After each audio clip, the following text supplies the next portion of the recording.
ഈശോമിശിഹായ്ക്ക് സ്തുതിയായിരിക്കട്ടെ. വിശുദ്ധ ലൂക്കായുടെ സുവിശേഷം 14-ാം അധ്യായം 24-ാം തിരുവചനം.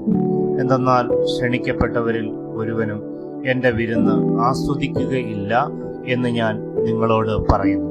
പുതിയ ഉടമ്പടി ഉറപ്പു നൽകുന്ന ആനന്ദത്തിൻ്റെയും അനുഗ്രഹങ്ങളുടെയും പ്രതീകമാണ് വലിയ സദ്യ അല്ലെങ്കിൽ വിരുന്ന്.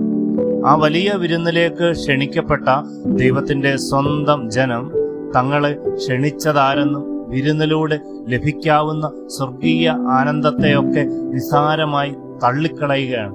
തുടർന്ന് ദരിദ്രരെയും വികലാംഗരെയും കുരുടരെയും മുടന്തരെയും പെരുവഴിയിലും ഇടവഴിയിലും നിന്നവരെയും ഒക്കെ കൊണ്ട് വിരുന്നുശാല നിറയ്ക്കുകയാണ്. പ്രിയപ്പെട്ടവരെ, സ്വർഗീയ വിരുന്നിലേക്ക്, ആ വലിയ ആനന്ദത്തിലേക്ക് കടന്നു ചെല്ലാൻ ഭാഗ്യം ലഭിച്ചവരാണ് നാമെല്ലാം.